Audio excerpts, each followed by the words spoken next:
कल दोपहर तक बहुत बड़ा मैसेज जाने वाला, मैं आपको वादा कर रहा हूं। आज कल दोपहर तक बहुत बड़ा मैसेज बौद्ध गया की धरती से जाएगा। पूरा खुलासा नहीं करूंगा, कल हो जाएगा।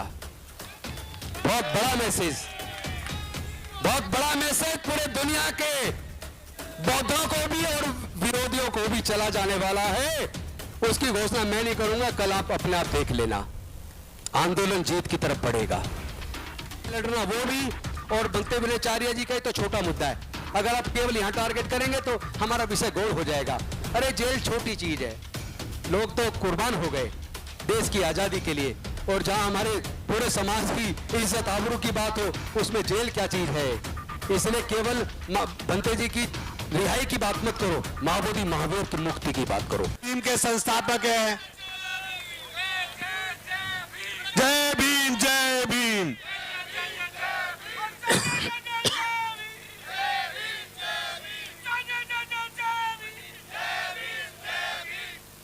सामाजिक न्याय की लड़ाई के लिए मंत्री पद, एकमात्र मंत्री पद पूरे भारत उसमें छोड़ने वाले माननीय राजेंद्र पाल गौतम जी, आपके समक्ष एक बार तालियां बजाकर उनका स्वागत करें।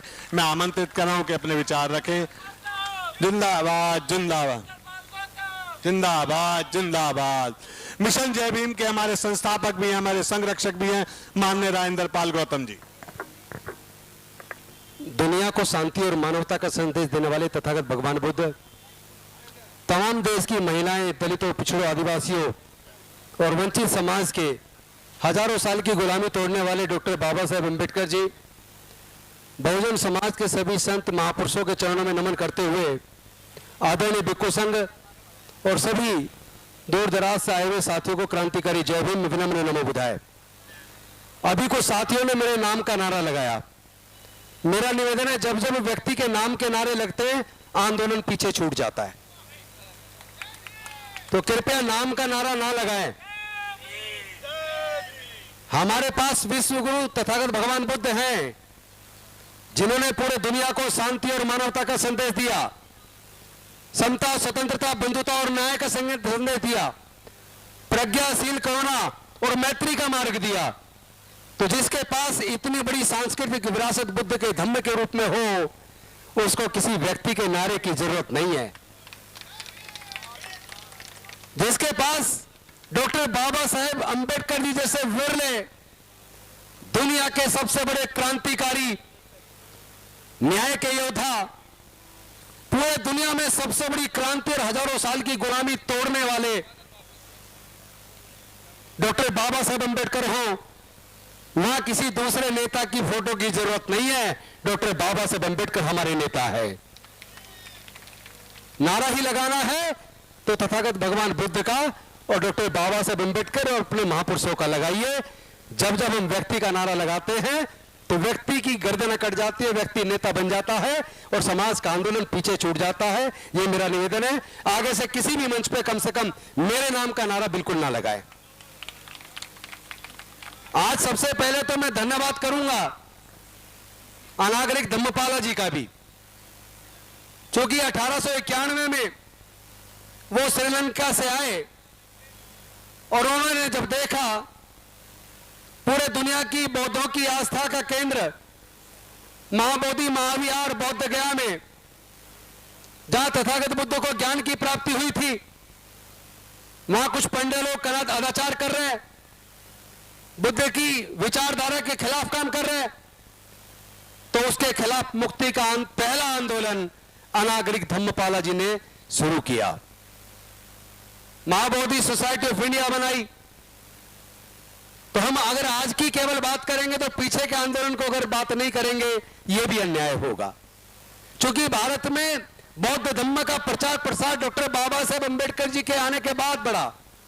उससे पहले भारत में बौद्ध लोग कम थे, विशेष रूप से कलकत्ता में और हिमालयन क्षेत्र में थे। बाकी पूरे देश में ना के बराबर बौद्ध लोग रहे।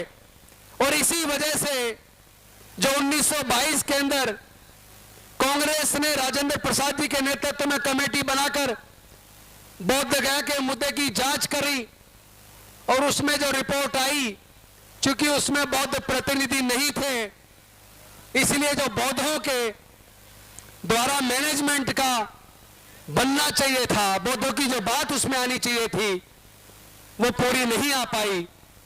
और 1949 में महाबोधि महाविहार की जो मैनेजमेंट कमेटी उस एक्ट के द्वारा बनी,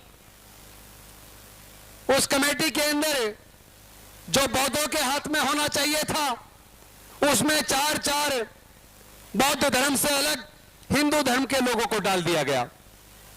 मैं आप सबसे पूछना चाहता हूं, केंद्र की सरकार से भी पूछना चाहता हूं, बिहार की सरकार से भी पूछना चाहता हूं, पूरे देश के लोगों से पूछना चाहता हूं, पूरे देश के सभी धर्म को मानने वाले लोगों से पूछना चाहता हूं, और मैं बिहार के राज्यपाल से विशेष रूप से पूछना चाहता हूं, क्या बिहार के राज्यपाल इतनी हिम्मत कर सकते हैं कि वो जो बौद्धों की साकेत नगरी अयोध्या, जिसमें खुदाई में सारे अवशेष बुद्ध के निकले, जो कभी साकेत नगरी हुआ करती थी, लेकिन माननीय सर्वोच्च न्यायालय ने तमाम साक्ष्यों को दरकिनार करते हुए, देश के संविधान और कानूनों को दरकिनार करते हुए, आस्था के आधार पर जजमेंट देकर वहां राम मंदिर का निर्माण करवाया। मैं पूछना चाहता हूं राज्यपाल महोदय बिहार से, आरिफ मोहम्मद खान जी से, क्या उनके अंदर इतनी हिम्मत है कि वो जाकर राम मंदिर में मुस्लिम धर्म के पुजारियों के माध्यम से, मौलवियों के माध्यम से वहां नमाज अदा कर सकते हैं? क्या करके दिखाए? अगर हिम्मत है तो शायद जान भी ना बच पाए, मुकदमा दर्ज हो जाएगा, जेल से बाहर नहीं निकलना दिया जाएगा। एक संवैधानिक पद पर बैठा आदमी, हम ऐसा कैसे मान सकते हैं कि उनको पता नहीं है महाबोधि महाविहार में तथागत बुद्ध को ज्ञान की प्राप्ति हुई थी? हम ऐसा कैसे मान सकते हैं कि बिहार के राज्यपाल को यह पता नहीं है कि यह पूरे दुनिया के बौद्धों की आस्था का केंद्र है, और वहां तथागत बुद्ध की प्रतिमा के सामने, वो भी बुद्ध पूर्णिमा के दिन 12 मई 2025 को, जिस तरीके से उन्होंने बुद्ध की प्रतिमा की तरफ पीठ करके, और वो छोटा बुद्ध का स्तूप जो 100 साल का फोटो आपने पुराना देखा होगा, जिसमें नेपाल नरेश परिवार के साथ आए थे, वो बुद्ध की प्रतिमा के सामने छोटा गोल स्तूप था, उसमें एक छोटी शिला थी जिसमें बुद्ध की प्रतिमा बनी हुई थी, जिसको बाद में तोड़ दिया गया। वहां एक छोटा गड्ढा बना हुआ है, वहां पे फूल चढ़ाकर उसको शिवलिंग का प्रतीक बताते हुए ब्राह्मणों के द्वारा संस्कृत में मंत्रोच्चार करके बुद्ध की प्रतिमा की तरफ पीठ करके बुद्ध की पूर्णिमा के दिन बौद्धों की आस्था के केंद्र महाबोधि महाविहार में जिस तरह पूजा अर्चना की, मैं पूछना चाहता हूं, क्या उन्होंने पूरे दुनिया के बौद्धों का अपमान नहीं किया? कि उन्होंने पूरे दुनिया के बौद्धों की आस्था का अपमान नहीं किया? क्या उन्होंने दो धर्मों के बीच में वैमनस्य पैदा करने का काम नहीं किया? क्या उन्होंने भारत के संविधान के खिलाफ काम नहीं किया? क्या उन्होंने पूरे दो धर्मों के बीच में दंगे पैदा करने का काम नहीं किया? अरे आम आदमी कोई करता तो उसको मुकदमा दर्ज करके जेल में डाल दिया जाता, उसकी जमानत हो नहीं पाती। और ऐसे राज्यपाल को अब तक केंद्र की सरकार ने हटाया नहीं, और उसका अकेले का दोष नहीं है। गया के डीएम जो महाबोधि महाविहार की मैनेजमेंट कमेटी के चेयरमैन है, वो वहां उपस्थित हैं। महाबोधि महाविहार की मैनेजमेंट कमेटी के सदस्य उपस्थित हैं, वहां के कमिश्नर उपस्थित हैं, पुलिस अधिकारी उपस्थित हैं। उन सब के सामने ये क्राइम हुआ, पूरे दुनिया के बौद्धों की आस्था का अपमान किया। इसको हम बर्दाश्त नहीं कर सकते। देखना यह है, छोटे छोटे मुद्दे पर सर्वोच्च न्यायालय सुमोटो एक्शन लेता है। आज तो पूरे भारत के सर्वोच्च न्यायालय के मुख्य न्यायाधीश बौद्ध हैं, क्या उनको सुमोटो एक्शन नहीं लेना चाहिए? और वो ना ले तो कोई दूसरा सुप्रीम कोर्ट का जज ले, वो भी ना ले तो पटना हाई कोर्ट का जज सुमोटो एक्शन ले। आप अगर बौद्धों की आस्था का अपमान करते हैं तो याद रहिए, आपकी भी आस्था के ऊपर हमले होंगे, आप अकेले पड़ जाएंगे। अभी तो जो आपको ताकत मिल रही है, यह ताकत भारत के अति पिछड़ों, दलितों, आदिवासियों की वजह से मिल रही है, जो अज्ञानता बस अभी तक अपने पूर्वजों का जो लोग अपना इतिहास नहीं जानते वो कभी इतिहास नहीं बना सकते। यह शर्म की बात है कि पूरा भारत कभी सम्राट अशोक के टाइम पर अखंड भारत बौद्ध में था, लेके म्यांमार से ईरान तक पूरा भारत बौद्ध में था, और जहां भी खुदाई होती है केवल बुद्ध के अवशेष निकलते हैं, किसी दूसरे देवी देवता का आज तक कोई भी अवशेष नहीं मिला। अरे अपने बुजुर्गों के इतिहास को तो पढ़ लो। अगर आप अपनी दुनिया की सबसे बेशकीमती सांस्कृतिक विरासत के इतिहास को नहीं जानते, अगर आप अपने पूर्वजों के इतिहास को नहीं जानते, तो आपसे बड़ा दोषी कोई नहीं है। आपको तो डूब मरना चाहिए। जिस दिन भारत के बहुजन समाज के लोग, अनुसूचित जाति जनजाति पिछड़े वर्ग के लोग, और यहां तक कि जो लोग ईसाई बन गए, सिख बन गए, मुस्लिम बन गए, उनके अंदर भी 80% लोग SC ST OBC के हैं, उन सब के पूर्वज बौद्ध थे। इसलिए अपनी बुजुर्गों की सांस्कृतिक विरासत में, बुद्ध के धम्म में जिस दिन उन सब ने वापसी कर ली, तो भारत का 80% समाज बौद्ध हो जाएगा। और जो बौद्धों पर, दलितों पर, पिछड़ों पर, आदिवासियों पर, अल्पसंख्यकों पर हमला करता है, वो हिंदू समाज अल्पमत में आ जाएगा, उनको अल्पसंख्यक का दर्जा मिलेगा। उसके बाद किसी की हिम्मत नहीं है कोई हमारी सांस्कृतिक विरासत पे हमला कर सके। हमें लड़ने की जरूरत नहीं है। हम लोग डॉक्टर बाबा साहब अम्बेडकर को मानने वाले लोग हैं, हम भारत के संविधान को मानने वाले लोग हैं। हमें किसी से धर्म के नाम पे लड़ने की जरूरत नहीं है। ये वैसे भी लड़ाई लाठी गोली की नहीं है, विचारधारा की है। और विचारधारा की लड़ाई को केवल विचारधारा से लड़ा भी जा सकता है और जीता भी जा सकता है। और आपकी विचारधारा का अच्छा पक्ष यह है कि बौद्ध धर्म का प्रचार प्रसार कभी औजार हथियार से या लालच से नहीं हुआ। बौद्ध धर्म अगर पूरी दुनिया में फैला है तो अपने अच्छे आचरण से फैला है, नैतिकता से फैला है, सदाचार से फैला है, सबके प्रति मंगल भाव से फैला है, मानवता से, समता, स्वतंत्रता, बंधुता, न्याय, प्रज्ञाशील, मैत्री और करुणा के मार्ग की वजह से फैला है। जो मार्ग दुनिया में सर्वोत्तम है वो अपने आप फैल रहा है। आधे से ज्यादा यूरोप बौद्ध बनता जा रहा है। अमेरिका, ऑस्ट्रेलिया में बौद्धों की संख्या बढ़ती जा रही है। और मैं विश्वास दिलाता हूं 5 अक्टूबर 2022 को डॉक्टर बाबा साहब अम्बेडकर के भवन रानी झांसी रोड पर जब हमने 22 प्रतिज्ञा लेकर बौद्ध धर्म की दीक्षा ली, उसके बाद बौद्ध में भारत का सपना, बाबा साहब का सपना साकार होने चला है। कम से कम 20 करोड़ लोग आज भारत में बौद्ध धर्म को मानते हैं। और दुनिया को अगर शांति चाहिए, अगर यूक्रेन रसिया के बीच युद्ध चल रहा है, अगर फिलिस्तीन इजराइल के बीच युद्ध चल रहा है, या दुनिया के किसी भी देश में युद्ध चल रहा है, तो उसको अशांति से शांति में बदलने के लिए, युद्ध खत्म करके मानव कल्याण की भावना अगर पैदा हो सकती है तो तथागत बुद्ध के धम्म से हो सकती है। हमारे प्रधानमंत्री तो दुनिया में जाके कहते हैं हमने दुनिया को युद्ध नहीं बुद्ध दिया, लेकिन कम से कम धोखा देना तो बंद करो आदरणीय प्रधानमंत्री जी। अगर हमने दुनिया को युद्ध नहीं बुद्ध दिया तो भारत के अंदर धर्म के नाम पर नफरत क्यों, भारत के अंदर जाति के नाम पर नफरत क्यों? आप पहल क्यों नहीं करते? भारत में जातियों को खत्म करने का आंदोलन आप खुद क्यों नहीं करते? हम करेंगे। जब भारत बौद्ध में बन जाएगा तो जाति अपने आप खत्म हो जाएगी और हम अपने बुजुर्गों की सांस्कृतिक विरासत को मजबूत करेंगे। साथियों, उस आंदोलन को जो 1891 में शुरू हुआ, आपको पता उसमें उनके ऊपर हमला हुआ, मुकदमा भी बना, गया के जिला मजिस्ट्रेट से केस भी जीते। उसके बाद 100 साल बाद 1992 में फिर आंदोलन शुरू हुआ। आंदोलन बेहद सफलता से चल रहा था।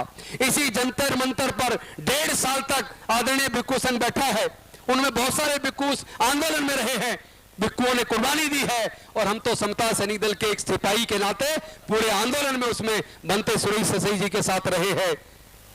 1.5 साल आंदोलन चला, लेकिन उस आंदोलन के साथ सत्ता ने धोखा दिया। हमारे एक बौद्ध भिक्खुओं को अल्पसंख्यक आयोग में मेंबर बना दिया, बाकी को BTMC के अंदर 4 को मेंबर बना दिया, और ये आश्वासन दिया हम BTMC एक्ट 1949 को रद्द कर देंगे, बदलाव कर देंगे, लेकिन छोटी छोटी कुर्सियां देकर पूरे आंदोलन को धोखा देकर ध्वस्त कर दिया। तो धोखा तब भी हुआ, धोखा इस बार फिर करने की कोशिश की है, पर पिछले अनुभव से हमें सबक लेना, इस बार धोखा खाना नहीं है। अगर 10 तारीख को, 10 मई को उस आंदोलन को कुचलने के लिए हमारे लोगों के बीच से हमारे लोगों के खिलाफ मुकदमा दर्ज करा, बौद्ध भिक्खुओं के खिलाफ मुकदमा दर्ज करवाया, अगर उस आंदोलन को सस्पेंड करने की घोषणा करवाई, क्योंकि 12 तारीख को 12 लाख लोगों का आह्वान हमने भी किया था। हमें आज भी याद है जब वो मैसेज चला गया कि आंदोलन स्थगित हो गया है, लोगों ने पूरी ट्रेन कर रखी थी बुक बनते जी, उन्होंने अपनी ट्रेन को रद्द किया, एयर टिकटों को रद्द किया, लाखों लोगों ने अपने टिकट कैंसिल करवाए उनके, बल्कि एयर टिकट का तो पैसा भी वापस नहीं हुआ, रेलवे का तो फिर भी काफी पैसा वापस हुआ। गलत मैसेज चला गया। और जिन लोगों ने जिनके इशारे पर जिस दबाव में या बीटीएमसी में कुछ मिल जाएगा ये सोचकर इस आंदोलन को वापस लिया, चाहे डर की वजह से लिया, चाहे लालच की वजह से लिया, या कोई भी कारण रहा, वो लोग कहीं ना कहीं उस शिकंजे में फंस गए कि कहीं ना कहीं इस आंदोलन को नुकसान पहुंचा। मैं आप सबसे निवेदन करता हूं साथियों, आप ना तो आकाश लामा को दोष दीजिए, ना बनते प्रज्ञाशील को दोष दीजिए, ना बनते मीनाचार्य या बनते राहुल जी को दोष दीजिए। ये दोष हमारे समाज में एक दोष है। हम चीजों को, बुद्ध को मानने की बात करते हैं लेकिन बुद्ध के विचार पर चलते नहीं। हम बाबा साहब अम्बेडकर की मूर्तियां लगाते हैं लेकिन उनके विचार को आत्मसात नहीं करते। जब बुद्ध ने खुद कहा है किसी बात को इसलिए मत मानो कि किसी बहुत बड़े व्यक्ति ने कही है या किसी बड़े ग्रंथ में लिखी है, पहले उस बात को जांचो परखो, अपने बुद्धि और विवेक से तर्कपूर्ण तरीके से कसौटी पर कस कर देखो, और उसके बाद परीक्षण करने के बाद अगर आपको लगे जो बात कही गई है वो बात सत्य है, तब उस बात को मानो। तो भैया हम बुद्ध की विचार के खिलाफ क्यों जाते हैं? हम किसी के लालच में या डर में क्यों चले आते हैं? अरे अभी एक भिक्खू को बहुत जेल में डाला है, आप हमें सबको जेल में डाल दो, हम जेल में भी विपश्यना करेंगे और जेल से ही आंदोलन बड़ा करेंगे। हम जेल से आंदोलन बड़ा करेंगे। ये जेल की दीवारें हमारे आंदोलन को कमजोर नहीं कर सकती, ये हमें डराना बंद करें। हम लोग डरने वाले नहीं है, क्योंकि जब हमने 22 प्रतिज्ञाएं दोहराई थी तब भी हमें डराया गया था, 3.5 घंटे थाने में बिठा के ग्रिल किया था, हमें डराया था आपको जेल भेज देंगे, आप माफी मांग लो। हमने माफी किस बात की? डॉक्टर बाबा साहब अम्बेडकर की 22 प्रतिज्ञाओं के लिए तो अगर जान भी देनी पड़े तो जान देंगे। हम झुकेंगे नहीं, ना झुकेंगे, ना बिकेंगे, ना रुकेंगे, ना डरेंगे, आंदोलन चलाएंगे। लोगों ने कोशिश की, पहले डराया, काम नहीं चला, फिर लालच दिया, राज्यसभा ले लो, राज्यपाल बन जाओ। बनते जी बताइए, अगर मैं राज्यपाल बन भी जाता या राज्यसभा की सदस्य ले लेता, उससे क्या होता? पहले क्या राज्यसभा में सदस्य नहीं है? क्या लोकसभा में सदस्य नहीं है? क्या मंत्री नहीं है? अरे हम 5.5 साल मंत्री रह चुके, मरते दम तक लोग ये कहेंगे मंत्री जी जय भीम। हम कभी कुछ बने या ना बने, एक बार बन जाओ, चाहे मरते दम तक बने, उससे क्या फर्क पड़ता है? और मंत्री बनने के बाद अगर समाज के हक अधिकार की लड़ाई ना लड़ पाए तो डूब मरना चाहिए। ऐसे मंत्री पद की कुर्सी का करना क्या है? जयप्रकाश जी, कल दोपहर तक बहुत बड़ा मैसेज जाने वाला, मैं आपको वादा कर रहा हूं। आज कल दोपहर तक बहुत बड़ा मैसेज बौद्ध गया की धरती से जाएगा। पूरा खुलासा नहीं करूंगा, कल हो जाएगा। बहुत बड़ा मैसेज, बहुत बड़ा मैसेज पूरे दुनिया के बौद्धों को भी और विरोधियों को भी चला जाने वाला है। उसकी घोषणा मैं नहीं करूंगा, कल आप अपने आप देख लेना। आंदोलन जीत की तरफ बढ़ेगा। एक तरफ सत्ता पक्ष, केंद्र की सरकार, वो भी अंदर मन में और आरएसएस भी मन में मानने की लड़ाई तो जायज है, बौद्ध गया को मुक्त तो करना होगा। वो भी रास्ता तलाश रहे शांतिपूर्वक तरीके से कैसे मुक्त करे, और हम भी रास्ता तलाश रहे। हम तो बुद्ध को मानने वाले हैं, हम तो शांति और मानवता का संदेश देते हैं। हमें आप मजबूर मत कीजिए, हम हाथ जोड़ना जानते हैं, जरूरत पड़ने पर हाथ मरोड़ना और हाथ तोड़ना भी जानते हैं, पर हाथ तोड़ेंगे नहीं। हम हाथ तोड़ेंगे नहीं, मरोड़ेंगे नहीं, अभी तो हाथ जोड़ कर निवेदन करेंगे। और मुझे पता है आदरणीय प्रधानमंत्री जी खुद बौद्ध हैं, वो कहते हैं, भाई मैं अपनी तरफ से नहीं कह रहा हूं, जब वो पूरे दुनिया में जाके कह रहे हैं मैं बुद्ध के देश से आया हूं। और हमारे यूपी के मुख्यमंत्री तो वो कपड़े ऐसे पहनते हैं कि विदेश में सोचते हैं कि ये बौद्ध भिक्खु है, लेकिन वो बौद्ध भिक्खु नहीं है। हालांकि नाथ संप्रदाय के हैं, नाथ संप्रदाय भी बौद्ध का संप्रदाय था, ये इतिहास गवाह है। तो वो आज भटक गए, जो भटके हुए लोग हैं उनका भी आह्वान है वापस बुद्ध के धम्म में आओ। योगी जी आप भी आओ, आपका भी स्वागत है। अंधविश्वास पाखंडवाद को छोड़ो, नफरत से कुर्सी तो पाई जा सकती है, लेकिन मुझे इस मौके पे डॉक्टर बाबा साहब अम्बेडकर की एक संविधान सभा की स्पीच याद आती है, जब उन्होंने कहा था अगर किसी राज्य को जीतने के लिए, अपने में मिलाने के लिए बार बार युद्ध करना पड़े तो उस जीत का कोई फायदा नहीं है। अगर शांतिपूर्वक तरीके से विचार विमर्श करके उनको विचार से अपने साथ जोड़ के जीत लो तो स्थायी जीत होगी। तो हमें भी स्थायी जीत चाहिए।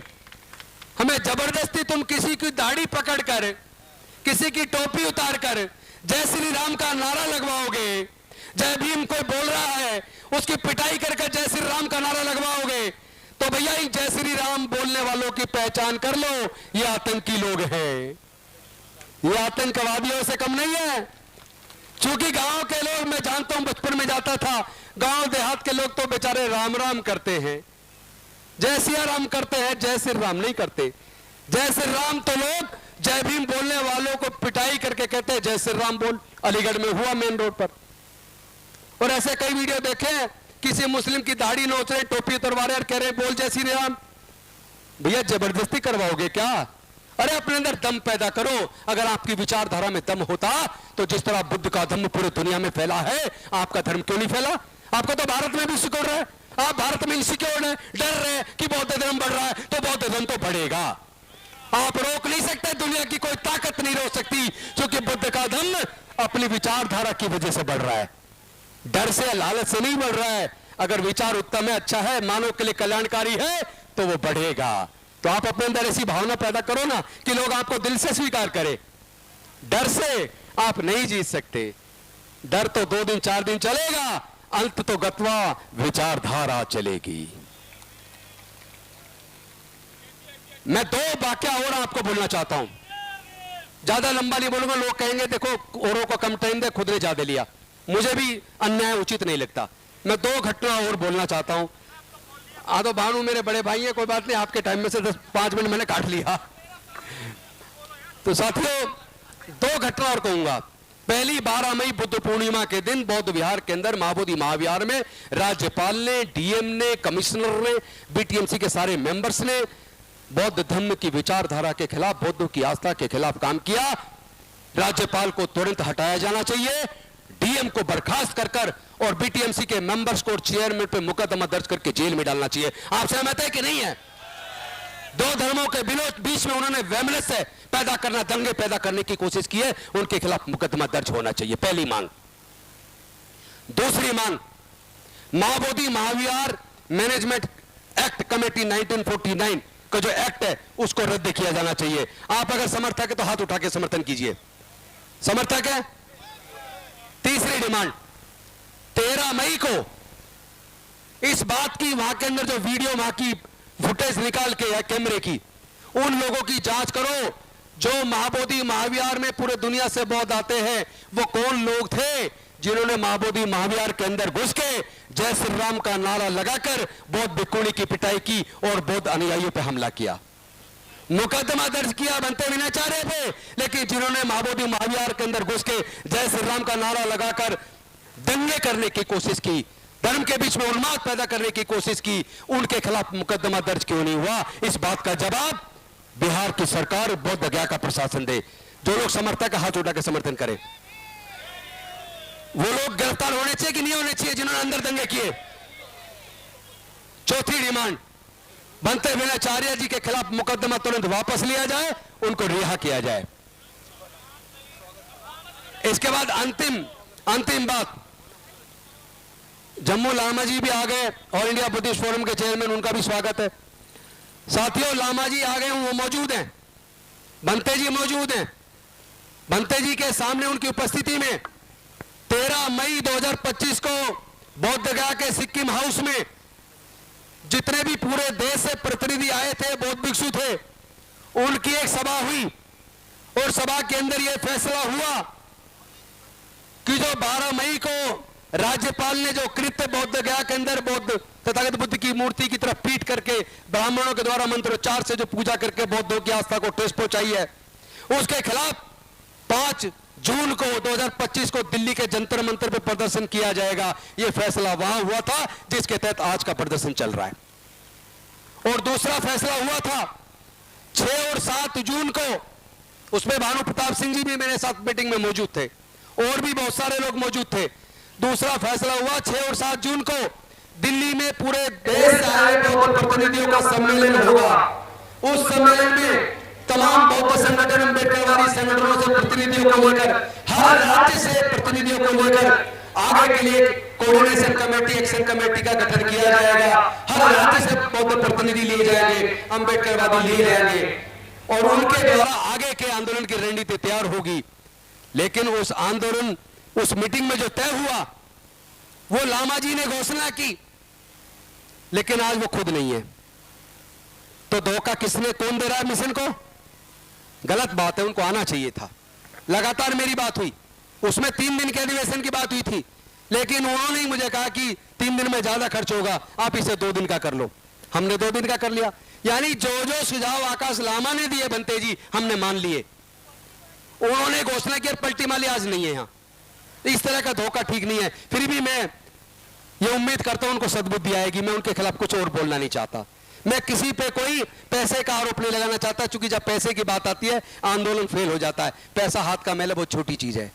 महाबोधि महाविहार का आंदोलन वो हमारी आस्था की चीज है, वो हमारी सांस्कृतिक विरासत, हमारे जो स्वाभिमान से जुड़ी चीज है। और जब स्वाभिमान आगे आए तो पैसे को लात मार कर स्वाभिमान चुनना चाहिए।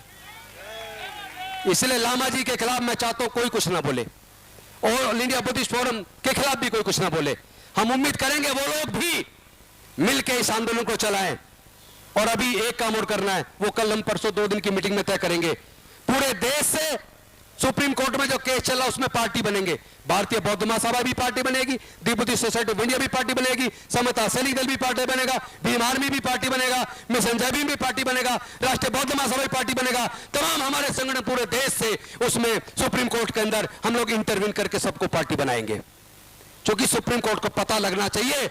आप ये मत मानिए कि भारत के अंदर 1-1.5% बौद्ध हैं। भारत के अंदर 20 करोड़ से ज्यादा लोग बौद्ध हैं, और आने वाले 10 साल के अंदर यह संख्या आधा भारत बौद्ध हो जाएगा।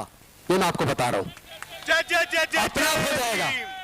और वो इसलिए होगा क्योंकि उनके पूर्वज बौद्ध हैं, तो वो घर वापसी करेंगे। हम धर्म परिवर्तन के खिलाफ हैं। हम कोई धर्म परिवर्तन नहीं करेंगे बनते जी, हम धर्म परिवर्तन नहीं करेंगे। हमारे पूर्वज बौद्ध थे, हम तो घर वापसी करेंगे। अपने घर में वापस आओ, सब अपने घर में वापस आओ, धर्म परिवर्तन मत करो, घर में वापस आओ। तो इस आंदोलन को मजबूती के साथ चलाया जाएगा। 2 दिन का प्रतिनिधि सम्मेलन अंबेडकर भवन पर होगा, और उस प्रतिनिधि सम्मेलन में हमारे पूरे देश के प्रतिनिधि हिस्सा लेंगे, और सबसे विचार करके 8 विषय तय किए। 8 विषय पे 4 कल और 4 परसों पूरा डिटेल डिस्कशन करके आगे की पूरी रणनीति बनाई जाएगी। कोर्ट में कैसे लड़ना वो भी, और बलते विनयचार्य जी का ही तो छोटा मुद्दा है। अगर आप केवल यहां टारगेट करेंगे तो हमारा विषय गोल हो जाएगा। अरे जेल छोटी चीज है, लोग तो कुर्बान हो गए देश की आजादी के लिए, और जहां हमारे पूरे समाज की इज्जत आबरू की बात हो, उसमें जेल क्या चीज है। इसलिए केवल भंते जी की रिहाई की बात मत करो, महाबोधि महावीर की मुक्ति की बात करो। रिहाई तो अपने आप हो जाएगी। तो इस आंदोलन को कैसे लड़ना है, पूरी रणनीति हम अपनी विचार गोष्ठी में तय करके राष्ट्रीय एक्शन कमेटी का गठन भी करेंगे। और वो एक्शन कमेटी केवल महाबोधि महाविहार की मुक्ति तक सीमित नहीं रहेगी, बल्कि ये जो प्राइवेटाइजेशन करके हमारे लोगों के नौकरी के रास्ते बंद कर दिए हैं, जो शिक्षा को महंगा करके हमारे लोगों से शिक्षा छीन ली है, आए दिन हमारे लोगों को बहन बेटियों की इज्जत लूटी जाती है, घोड़ा छूने पर हत्या कर दी जाती है, भगवान की मूर्ति जिसे भगवान कहते हैं छूने मात्र पे अपवित्र कर दिया कहकर मार दिया जाता है, मूछ रखने पे मार दिया जाता है, घोड़ा खरीदने पे मार दिया जाता है, घोड़ी पे बारात निकालने पे हमले होते हैं। इस तरह के भी तमाम मुद्दों पर एक राष्ट्रीय आंदोलन बनाना पड़ेगा। यहां घटना हो गई, वहां प्रदर्शन कर दिया, यहां हो गई, वहां कर दिया, इससे काम नहीं चलेगा। इससे तो हमारी पूरी एनर्जी केवल एक्शन के रिएक्शन में चली जाएगी। हमें केवल एक्शन का रिएक्शन नहीं करना। बौद्ध में भारत बनाओ, उत्पीड़न अपने आप खत्म। जय भीम। आगे का अभियान क्रिया की प्रतिक्रिया पे नहीं, बौद्ध में भारत बनाने पर लगाओ। जय जय जय जय जय भीम। बहुत बहुत धन्यवाद। जय भीम। क्या पहचान, बिक्कू संघ को निवेदन करता हूं, बौद्ध की क्या पहचान। लास्ट में एक डिमांड आपसे पास करवाना चाहता हूं। पहली, उपासकों का पूरे देश के सारे संगठनों में से कल एक्शन कमेटी बने 2 दिन के अंदर, और दूसरी बौद्ध भिक्षुओं के अंदर से भी एक कमेटी बने, ताकि बौद्ध भिक्षुओं में भी सारे संगठनों में तालमेल बने, और तमाम चाहे भीम आर्मी हो, मिशन जय भीम हो, राष्ट्रीय बौद्ध महासभा हो, बुद्धिस्ट सोसाइटी ऑफ इंडिया हो, समता सैनिक दल हो, इन तमाम संगठनों में भी आपस में तालमेल बने, मिलजुल के आगे की रणनीति तय करें। टुकड़ों में लड़ाई लड़ेंगे तो जीत नहीं पाएंगे। एकजुटता के साथ लड़ाई के लिए दो फॉर्मूले पे काम करना है, एक समाज के बीच, एक हमारे बौद्ध भिक्षुओं के बीच। बहुत बहुत धन्यवाद। नमो बुद्धाय। जय भीम, जय भारत, जय संविधान। बहुत बहुत धन्यवाद गौतम साहब।